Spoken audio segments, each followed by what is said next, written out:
Hello my dear students, welcome करता हूँ मैं भारत पंचाली और केमिस्ट्री गुरुजी अगेन आप सबका एक बहुत ही ज़्यादा इंपॉर्टेंट वीडियो में। तो आज की वीडियो में हम लोग क्या करने वाले हैं, आज की वीडियो में हम लोग बात करेंगे most important graphs of class 12th chemistry. जो भी आपके एनसीईआरटी में ग्राफ दे रखे हैं उन सबको हम बहुत अच्छे से देखेंगे और कैसे क्वेश्चन बन सकते हैं वो भी हम लोग देखने वाले हैं। बट एक बात मैं बोलूँगा कि आप लोगों के बेसिक बहुत अच्छे होने चाहिए, आप लोगों को फॉर्मूलाज सारे क्लियर होनी चाहिए, डेफिनेशन सारी क्लियर होनी चाहिए। ऑलरेडी बेटा जी पूरे सिलेबस का वन शॉट, पूरे सिलेबस के previous year question already channel पर प्रोवाइड कर दिए गए, आप लोग उन्हें चेकआउट कर सकते हो। और एक रिक्वेस्ट करूंगा कि प्लीज जो टीचर आपको पढ़ाते हैं उन्हें भी सपोर्ट किया करो, उनकी वीडियो भी अपने फ्रेंड्स के पास शेयर कर दिया करो, सो दैट कि उन्हें भी रीच मिले, है ना। मतलब अब स्ट्रेटजी वाले भैया दीदी को प्रमोट करना not a bad thing, but paper में स्ट्रेटजी नहीं लेके आओगे, पेपर में ये चीजें काम आएंगी, है ना। और मोटिवेट करते हैं तुम्हारा सपोर्ट। तो चलिए स्टार्ट करते हैं। सबसे पहले देखो, जो वैसे तो कोई भी ग्राफ बन सकता है, सीबीएसई ने जो 2 सैंपल पेपर दिए हैं उसमें दोनों बार उन्होंने ग्राफ से रिलेटेड क्वेश्चन पूछे, दैट्स व्हाई मुझे लग रहा है, मुझे लगा कि चलो करवाना चाहिए। ज़्यादा इंपॉर्टेंट आपका ग्राफ बन जाता है केमिकल काइनेटिक्स से, है ना। केमिकल काइनेटिक्स के ग्राफ को इजीली समझने के लिए आपको स्ट्रेट लाइन इक्वेशन का पता होना चाहिए। क्या होता है y equal to M X plus C. यहाँ पर y क्या होता है, जो y एक्सिस के कोऑर्डिनेट होते हैं, y एक्सिस पे जो लिखा जाता है, x एक्सिस पे जो लिखा जाता है, m का मतलब होता है स्लोप। स्लोप आपको ये बताता है कि ग्राफ आपका इंक्रीजिंग बनेगा या ग्राफ आपका डिक्रीजिंग बनेगा। और c आपका इंटरसेप्ट होता है कि जो आपका y एक्सिस है वो कहाँ से कट हो रहा है, किस तरह से कट हो रहा है, वो सब हमें इंटरसेप्ट से पता चलता है, सी से। तो जैसे मैं सबसे पहले यहाँ पर जीरो ऑर्डर की ग्राफ की बात कर लेता हूँ। जीरो ऑर्डर का फॉर्मूला क्या होगा, a equal to A note minus के टी। आपको बोला गया ए वर्सेज टी का ग्राफ बनाइए, तो आप ए वर्सेज टी का ग्राफ कैसे बना सकते हो। इन्होंने देखिए, हमें क्या लेना है, वाई एक्सिस पे ए ले लेना है और एक्स एक्सिस पे टी ले लेना है। तो इक्वेशन बन गई कि नहीं, y is equal to M x और ये आपका सी है। वाई एक्सिस पे आपने ए लिया, एक्स एक्सिस पे आपने टी लिया और ये आपका एम स्लोप बन गया। नेगेटिव है, नेगेटिव का मतलब होता है डिक्रीजिंग, और सी इंटरसेप्ट है, इंटरसेप्ट यहाँ पर ए, ये आपका बन जाएगा ए नोट। अगर आपको बोलता है रेट वर्सेस कंसंट्रेशन का ग्राफ बनाइए फॉर जीरो ऑर्डर, तो रेट वर्सेस कंसंट्रेशन का ग्राफ जीरो ऑर्डर के लिए किस तरह से बना सकते हो। आपको पता है कि जो जीरो ऑर्डर की रिएक्शन होती है उसमें जो रेट होता है वो डायरेक्टली प्रोपोर्शनल टू कंसंट्रेशन होता है, बट कंसंट्रेशन की पावर क्या आएगी, जीरो। को जीरो ऑर्डर की रिएक्शन हो तो कंसंट्रेशन पे डिपेंड ही नहीं कर सकती, तो रेट कंसंट्रेशन के इंडिपेंडेंट रहेगा, है ना। तो ये पैरेलल टू एक्स एक्सिस बन जाएगी। और प्रोडक्ट वर्सेस टाइम का अगर रिलेशन पूछा जाए, देखिए कोई भी रिएक्शन हो, प्रोडक्ट जो होता है वो टाइम के साथ बढ़ता है, तो टाइम के साथ बढ़ते हुए कुछ ऐसे भाई रेगुलर ही बढ़ रहा है। आगे मूव करते हैं। आपको बोले फर्स्ट ऑर्डर के लिए बनाओ, फर्स्ट ऑर्डर का फॉर्मूला आपको पता होना चाहिए, L N A equal to L N A note minus के T. L N A equal to log A note minus के टी बाई 2.303 के। अगर यहाँ से के निकालना आ जाए तो हो जाएगा कि नहीं हो जाएगा, ये बन जाएगा 2.303 by T log A not by A. तो सबसे पहले इन्होंने ग्राफ बनाने को बोला है L N A versus time के बीच में बनाओ। तो ये आपका वाई एक्सिस, ये आपका एक्स एक्सिस, वाई ये एम और ये आपका सी बन जाएगा, ठीक है ना। ये आपका सी बन जाएगा बेटा, ये क्या बन गया, ये वाई, ये एम एक्स और ये सी। ये तो आपका क्या है, इंटरसेप्ट है, ये स्लोप है, स्लोप नेगेटिव है तो डिक्रीजिंग बनेगा ग्राफ, ठीक है ना। और ये वाई एक्सिस पे बना दो एल एन ए, ये टाइम। फिर आपको बोला कि लॉग वर्सेस टाइम का ग्राफ बनाओ, तो लॉग वर्सेस टाइम का ग्राफ बनाया, तो ये वाई एक्सिस पे ये एक्स एम एक्स और ये सी। इंटरसेप्ट क्या है, लॉग ए नोट, ये आपका इंटरसेप्ट है, ठीक है ना। एम क्या है, एम क्या होता है भाई, नेगेटिव स्लोप है आपका, डिक्रीजिंग ग्राफ बनेगा, और स्लोप क्या है, माइनस के बाई 2.303, ठीक है। अगर आपको कोई बोलता है लोग ए नोट बाय ए का ग्राफ बनाइए, तो आप क्या करोगे, एक लोग ए नोट बाय ए को एक तरफ रख लो, ए नोट बाय ए, और ये क्या हो जाएगा के टी और ये 2.303। तो ये क्या बन गया, वाई लोग ए नोट वर्सेज ए। यहाँ पर एल एन ए नोट नहीं, आपको ना बहुत बार लोग ए नोट बाय ए का ग्राफ पूछा गया है, तो ये तो क्या हो जाएगा, वाई एक्सिस पे ये एम एक्स और सी। इंटरसेप्ट नहीं दिया हो तो आप कुछ जीरो को मानोगे, जीरो से स्टार्ट कर लोगे ग्राफ को कुछ इस तरह से। और आपका स्लोप क्या है, के 2.303 इंक्रीजिंग, इस तरह से ग्राफ बन सकते हैं। मोस्टली आपसे ये पूछे जाते हैं, बट इसके अलावा भी बहुत सारे ग्राफ होते हैं। तो चलिए सबसे पहले हम लोग स्टार्ट कर रहे हैं किससे भाई, सॉल्यूशन से ही स्टार्ट कर रहे हैं, है ना। और सॉल्यूशन में सबसे पहले हमारे पास हेनरी लॉ होता है। हेनरी लॉ की कई सारी डेफिनेशन है, कई सारी डेफिनेशन में एक बड़ी इंपॉर्टेंट डेफिनेशन क्या है कि partial pressure of a gas is proportional to mole fraction of gas. P is equal to क्या हो जाएगा, के एच एक्स बी। अगर किसी की मोल फ्रैक्शन बढ़ेगी तो उसका पार्शियल प्रेशर बढ़ेगा, यही है पार्शियल प्रेशर और मोल फ्रैक्शन के भी बीच में ग्राफ बनाने को बोला है। अब देखो ये आपकी मोल फ्रैक्शन बढ़ रही है, पार्शियल प्रेशर बढ़ रहा है, फिर मोल फ्रैक्शन बढ़ी है, पार्शियल प्रेशर, फिर मोल फ्रैक्शन बढ़ा, पार्शियल प्रेशर, इसी तरह से ये बढ़ता ही जा रहा है, ठीक है। इसके बाद आइडियल सॉल्यूशन, आइडियल सॉल्यूशन किसे कहते हैं, विच follows Raoult's law at all concentration and temperature, all condition of temperature and pressure पे। तो राउल्स क्या बोलता है आपको, अगर आपको पता हो तो पीए क्या होता है भाई, पीए होता है आपका P naught A into x A, और पीबी क्या होता है P naught B into x B, इस तरह से। तो अगर मैं यहां से पीटी लिखना चाहूं, आइडियल है, तो पीए प्लस पीबी हो जाएगा, ये सुनो। तो यहां पर क्या हुआ है देखो बेटा, यहां पर एक तरफ वेपर प्रेशर लिखा हमने और यहां पर नीचे की तरफ हमने मोल फ्रैक्शन लिख दिया है। आपको पता है mole fraction of solution x A plus x B कितना होता है, x A plus x B 1 होता है। तो अगर यहाँ पे एक्स ए 1 हो गया, एक्स ए की बजाय इन्होंने एक्स 1 पुट किया है, एक्स 1 अगर 1 हो गया तो एक्स 2 कितना हो जाएगा, देखिए दोनों का सम 1 होना चाहिए ना, जब एक ही 1 हो गया तो दूसरे को 0 होना पड़ेगा, और यहाँ पर एक्स 2 1 हो जाएगा, एक्स 1 0 हो जाएगा, ये पी नोट 1 है। तो यहाँ पर पी 1 का फॉर्मूला क्या हो जाएगा, पी 1 का फॉर्मूला हो जाएगा P note 1 into x 1। Similarly P 2 का फॉर्मूला हो जाएगा पी नोट 2 इंटू एक्स 2, है ना बेटा जी। ये पी नोट 2, यहाँ पर पी 2 की वैल्यू हाईएस्ट है क्योंकि पी नोट 2 और एक्स 2 हाईएस्ट है इधर। जैसे जैसे इधर जा रहे हैं एक्स 2 की वैल्यू कम होती जाएगी और इधर आते आते 0 हो जाएगी। तो ग्राफ आप इस तरह से, ठीक है, पी नोट 1 का पी 1 का इस तरह से, और इन दोनों को जोड़ दोगे, जब पी 1 और पी 2 को जोड़ दोगे तो हमारे पास पी टोटल आ जाएगा, है ना, सॉल्यूशन का वेपर प्रेशर आ जाएगा आपके पास। क्लियर होती है कि नहीं होती है, आई थिंक क्लियर होगा। अच्छा, राउल्स लॉ क्या बोलता है, if a solution obey Raoult's law for all concentration its vapour pressure would vary linearly from 0 to vapour pressure of pure solvent, है ना भैया। किसी भी कंपोनेंट का राउल्स भी तो ये बोलता है, अगर आप पार्शियल प्रेशर निकाल रहे हो, पीए निकाल रहे हो, तो वो प्रोपोर्शन होगा किसके, मोल फ्रैक्शन के, है ना। और ये देखो बढ़ता जा रहा है, वेपर प्रेशर बढ़ रहा है, कैसे बढ़ रहा है, मोल फ्रैक्शन बढ़ रही है क्योंकि। आगे मूव करते हैं। नेक्स्ट बेटा जी हमारे पास नॉन आइडियल के टाइप्स बनते हैं। नॉन आइडियल के 2 टाइप बनते हैं, कौन कौन से भाई, नॉन आइडियल के 2 टाइप बनते हैं। पहला शोइंग पॉजिटिव डेविएशन और दूसरा showing negative deviation, positive deviation and negative deviation. Positive deviation क्या होती है कि अगर किसी भी कंपोनेंट का जो वेपर प्रेशर होगा वो ज्यादा होगा P naught A into x ए से, और नेगेटिव क्या बोलती है, पी ए जो होगा वो लोअर होगा P naught A into x ए। अच्छा, सबसे इंपॉर्टेंट पॉइंट जो होता है ना आइडियल में, पॉजिटिव में, नेगेटिव में, वो होता है फोर्स ऑफ इंट्रैक्शन का। कमेंट सेक्शन में आइडियल नॉन आइडियल की, पॉजिटिव नेगेटिव की फोर्स ऑफ इंट्रैक्शन जरूर बताना, मुझे पता चले आप लोगों को कितना आता है। चलिए, तो वेपर प्रेशर इसमें हाई हो जाता है, तो जो आपने आइडियल के लिए ग्राफ बनाया है उससे ऊपर की तरफ जाएगा पॉजिटिव वाले का, नेगेटिव वाले का उससे नीचे की तरफ जाएगा, क्योंकि उसका वेपर प्रेशर क्या हो रहा है बेटा जी, कम हो रहा है। इसके बाद नेक्स्ट हमारे पास एक कोलिगेटिव प्रॉपर्टी आती है, जिस कोलिगेटिव प्रॉपर्टी को हम लोग क्या बोलते हैं, elevation in boiling point. Elevation in boiling point आपको नाम से ही क्लियर हो रहा होगा, क्या होता है elevation in boiling point, elevation in boiling point, इसका मतलब होता है कि बॉइलिंग पॉइंट एलिवेट हो गया।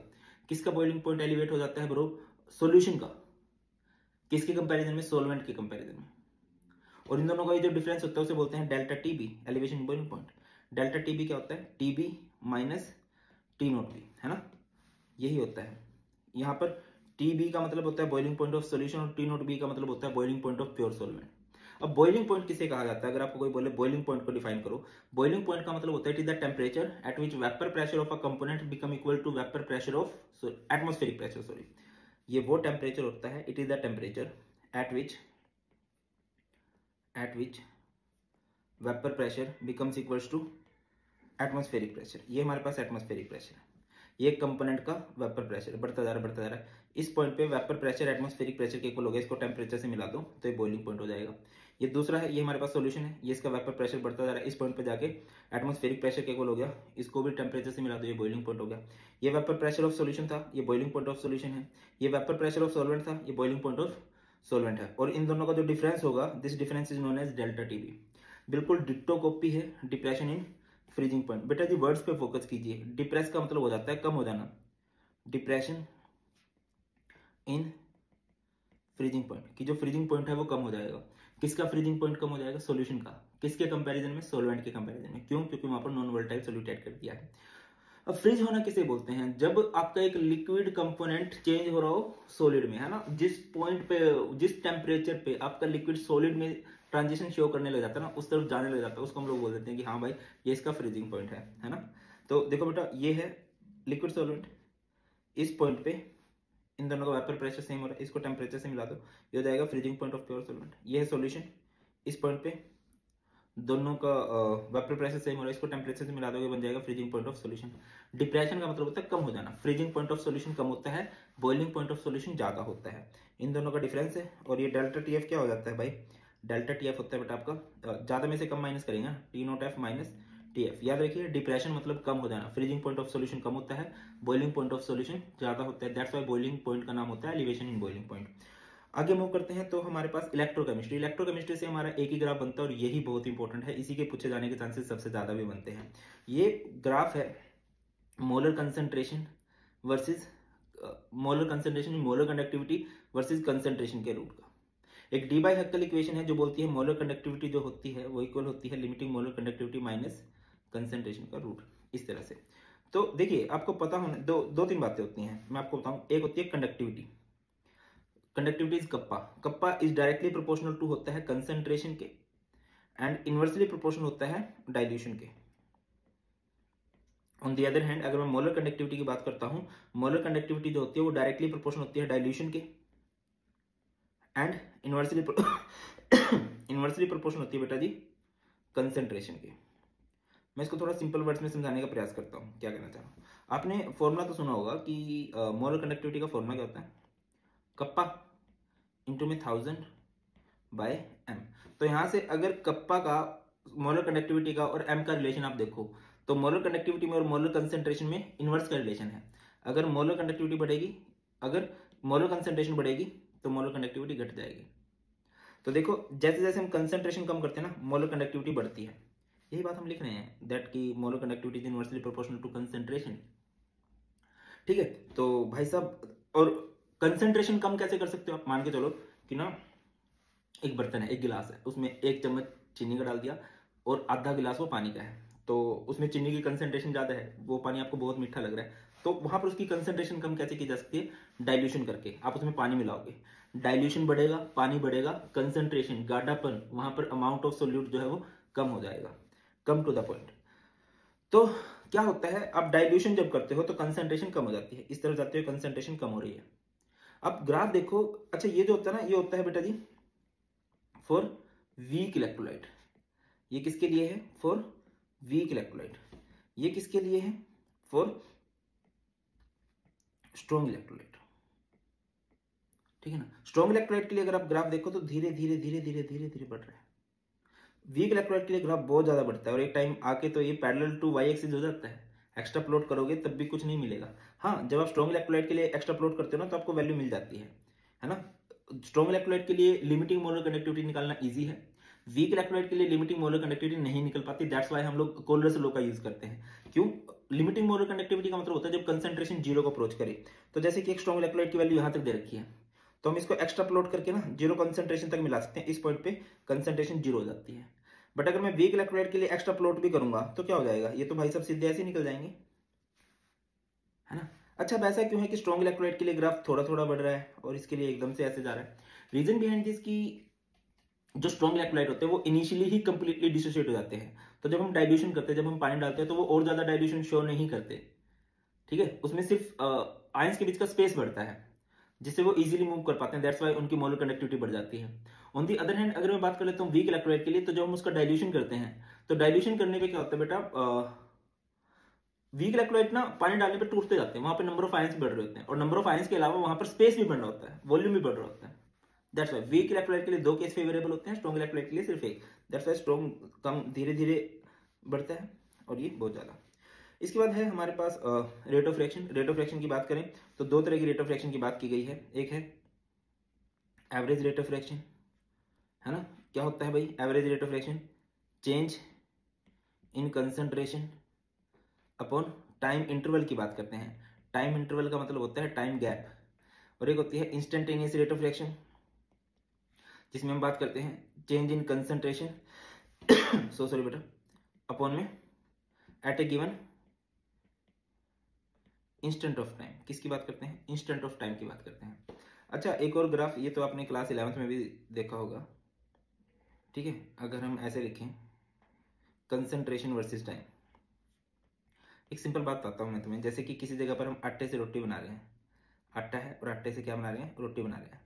आपको पता है कि टाइम के साथ क्या होगा, टाइम के साथ जो आटा है वो घटता जाएगा, रोटी बढ़ती जाएगी। सिमिलरली कंसंट्रेशन ऑफ रिएक्टेंट जो है वो घटती चली जाएगी, है ना, और कंसंट्रेशन ऑफ प्रोडक्ट जो है वो बढ़ती चली जाएगी, है, कुछ इस तरह से होता है। ये रिएक्टेंट है जो समय के साथ घटता है, ये प्रोडक्ट है जो समय के साथ बढ़ता है ना। और ये आपको दिखाई दे रहा होगा, ये डिक्रीज और ये कंसंट्रेशन, ये रिएक्टेंट की है, ठीक है ना, लिखा भी गया कंसंट्रेशन ऑफ रिएक्टेंट। तो अगर आप एवरेज रेट ऑफ रिएक्शन की बात करें तो यहाँ पर टाइम इंटरवल की बात होती है, 2 टाइम की बात होती है कि जैसे भाई एक बंदा चला 12:30 बजे और 12:30 से वो 1:45 पे किसी जगह पर पहुंचा, इस टाइम इंटरवल के बीच में उसकी स्पीड क्या थी, ठीक है। और इंस्टेंट का मतलब होता है, मैं पूछूं कि 12 आवर 39 मिनट 42 सेकंड पे उसकी स्पीड क्या थी, जब मैं एग्जैक्ट वेरी प्रिसाइज होकर पूछता हूँ, एक फिक्स इंस्टेंट की बात कर ली है, वो हो जाता है इंस्टेंटेनियस रेट ऑफ रिएक्शन, ठीक है ना। तो बेटा जी यहाँ पर 2 टाइम की बात होती है, इधर T1 है T2 है। T1 को यहाँ से कंसंट्रेशन से मिलाएंगे, ये कंसंट्रेशन 1, और ये इधर मिलाएंगे, ये कंसंट्रेशन 2। तो यहाँ से अगर मैं एवरेज रेट निकालना चाहूँ, एवरेज रेट क्या हो जाएगा, यहाँ से एवरेज रेट हो जाएगा या तो ऐसे लिख लो minus delta R by delta T, change in concentration of reactant by time taken, या फिर minus of C2 minus C1 by T2 minus T1।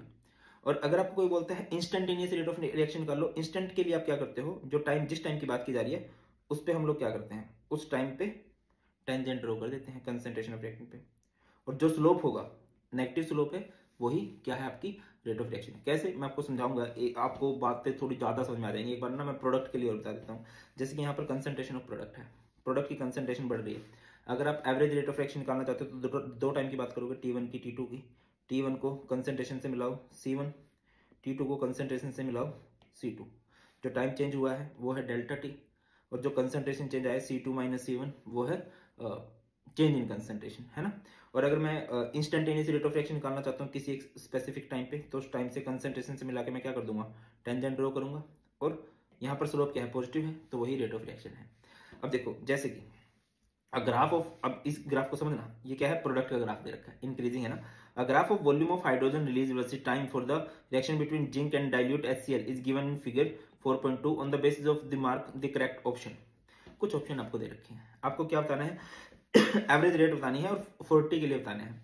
अब 40 टाइम तक के लिए क्या होगा एवरेज रेट, एवरेज रेट में 2 बात होगी ना, ये जीरो कंसंट्रेशन है ना, ये जीरो है, जीरो से ये तो टाइम हो गया, ये आपका T1, ये आपका T2। अब यहाँ से इसको कंसंट्रेशन से मिलाएंगे, ये V3 और ये जीरो। तो बेटा जी यहाँ से एवरेज रेट क्या हो जाएगा, एवरेज रेट बताइए, C2 minus C1 by T2 minus T1। Temperature तो टाइम तो 40 है, सेकंड कंसंट्रेशन कितनी है, V3 माइनस जीरो। इस तरह से हो जाएगा कि नहीं, इजीली हो जाएगा। अगला है नेक्स्ट देखो, जैसे कि कंसिडर द ग्राफ। अब जैसे बहुत सारे बच्चों को टेंजेंट वाला सीन नहीं हुआ, तो इसमें आपको बोला गया था which of the following option doesn't show instantaneous rate of reaction at 40th second. अब 40th सेकंड के लिए आप यहाँ पर इंस्टेंटेनियस रेट ऑफ रिएक्शन निकालने लगे हो, तो आपके पास 40th सेकंड है, 40th सेकंड को आप कंसंट्रेशन में लागोगे और टेंजेंट ड्रॉ कर दोगे। अब इन सारे टेंजेंट पे आप लोग देख सकते हो, ठीक है, उनको टाइम से और वॉल्यूम से मिला के देख सकते हो भाई कौन से वाला मैच नहीं कर रहा है। जैसे पहला देखो मिला दिया, V5 माइनस V2 50 माइनस 30, ये टेंजेंट है, ये V5 पे टाइम कितना है 50 है, और V2 पे 30 है, मैच कर रहा है। सॉरी बैकग्राउंड म्यूजिक के लिए, अभी मैं बताऊँ रात के 1 बज रहे हैं और तुम बस टाइम ही अब मिला है मुझे, दैट्स व्हाई। चलो अगला है V4 माइनस V2 तो ये टेंजेंट ड्रॉ कर रखा है, ये आपका V4 है, ठीक है ना। अब V4 के लिए टाइम कितना रहेगा, टाइम तो यहाँ कहीं से बनेगा इसका, है ना। और V2 ये रहा, V2 के लिए तो चलो 30 बन जाएगा, बट ये तो टाइम नहीं बनेगा ना 50, ये तो 40 और 50 के बीच में कहीं बैठेगा, तो ये आपका गलत है। V3 माइनस V2, ये टेंजेंट ड्रॉ करोगे ना और इस पर पूरा चेंज देखोगे, हाँ यार क्या क्या बन रहा है। V3 माइनस V2, ये V3 है, ये V2 है, टाइम देख लो, ये क्या है 40 30, सही है, ठीक है। एक टेंजेंट ड्रॉ करके वो जो पूरा स्लोप है वही आपका इंस्टेंटेनियस रेट है। उसके बाद V3 माइनस V1 है, ये आपका V3 है, ये आपका V1 है ना। टाइम देखो कितना है 40 माइनस 20 है, तो ये है, बस ये वाला गलत आपको दे रखा था। क्लियर है। उसके बाद जीरो ऑर्डर के लिए आपको कंसंट्रेशन ऑफ रिएक्टेंट और टाइम में बताया था कि नहीं बताया था? ग्राफ में आपको ये करवा चुका हूँ, अब आपको देखा हुआ ना लगे इज अ डिफरेंट थिंग। तो मैंने क्या बताया था, R is equal to R naught minus के टी, ये वाई, ये एम एक्स और ये सी। ये वाई एक्सिस पे रिएक्टेंट की कंसंट्रेशन ली है, एक्स एक्सिस पे आपने टाइम लिया है, स्लोप क्या है माइनस के है, तो डिक्रीजिंग ग्राफ बनेगा और यहाँ पे इंटरसेप्ट है। उसके बाद किसके लिए बनाया है, फर्स्ट ऑर्डर के लिए, l n R versus t. कर लीजिए, एल एन आर क्या होता है, L n R is equal to L n R naught minus के टी था, तो वाई ये एम एक्स और ये सी, वाई एक्सिस पे इन्होंने क्या बनाया है, एल एन आर, और ये क्या है ब्रो, एक्स एक्सिस पे टी, स्लोप क्या है माइनस के, और इंटरसेप्ट क्या है, एल एन आर नोट। अगला देखो भाई, log R naught by R versus time.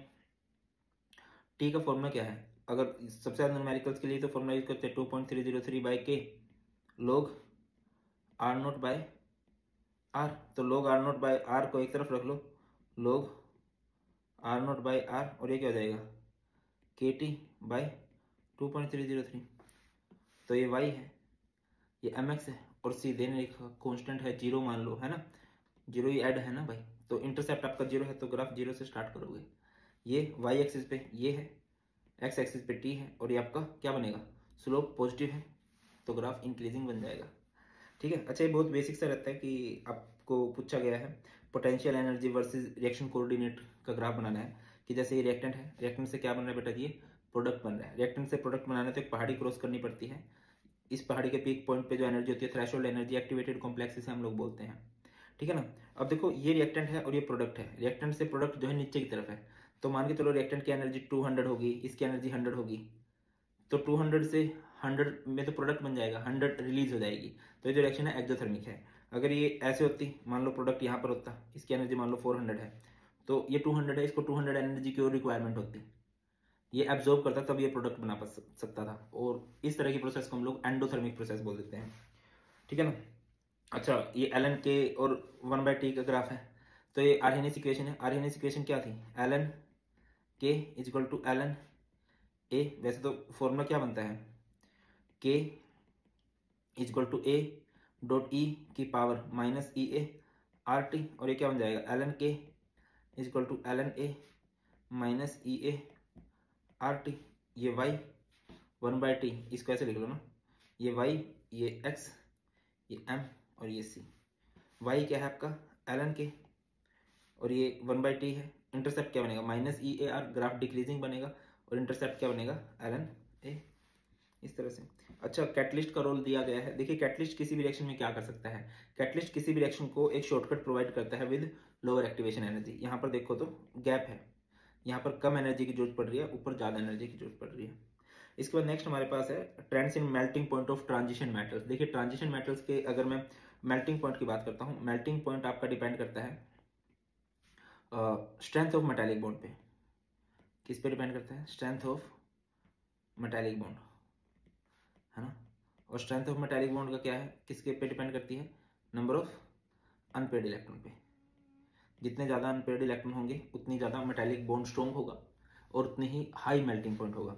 तो आप देखो ग्राफ में हर एक जगह पे आपको देख रहा होगा, इनिशियली जो है मेल्टिंग पॉइंट बढ़ रहा है। रीजन ये है कि स्टार्टिंग में अनपेयर्ड इलेक्ट्रॉन बढ़ते हैं, और बाद में अगर देखो आप सभी जगह पर जो है मेल्टिंग पॉइंट कम हो रहा है। रीजन बिहाइंड दिस की जब हम एंड में जाते हैं ना, 3D सीरीज की बात करता हूँ, आयरन, कोबाल्ट, निकल, कॉपर, जिंक की तरफ जाते हैं, तो पेयर्ड इलेक्ट्रॉन बढ़ जाते हैं, अनपेयर्ड कम हो जाते हैं। अनपेयर्ड कम होने से स्ट्रेंथ ऑफ मेटालिक बॉन्ड कम हो जाती है। एक एक्सेप्शन है यहाँ पर मैग्नीज।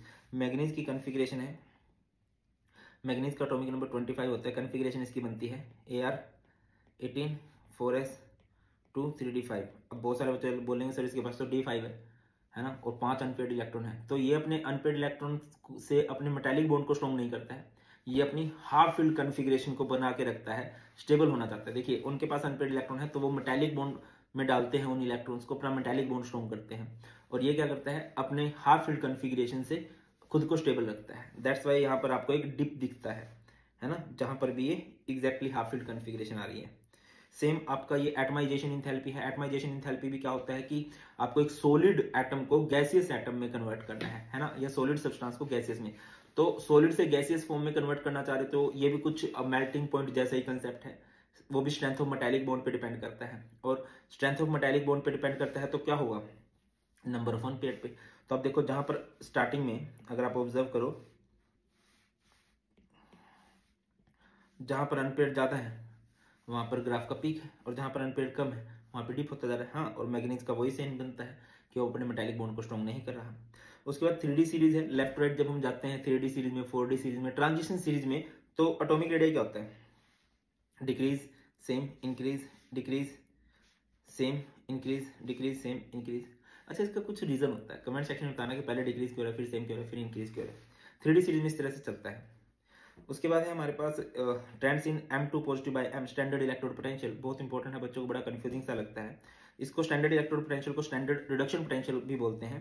याद रखिए, lower the standard electrode potential higher will be reactivity, उतनी ही रिएक्टिविटी ज्यादा है जितनी वैल्यू लोअर है, जिसकी वैल्यू जितनी कम है। जो वैल्यू जितनी कम दिख रही है ना, इट मीन्स वो उतना ही ज्यादा एक्टिव है, ठीक है। और स्टैंडर्ड इलेक्ट्रोड पोटेंशियल को आप स्टैंडर्ड रिडक्शन पोटेंशियल बोल सकते हो, इनका रिडक्शन पोटेंशियल है। अब स्टैंडर्ड रिडक्शन पोटेंशियल जितना कम होगा higher will be SOP, standard oxidation potential.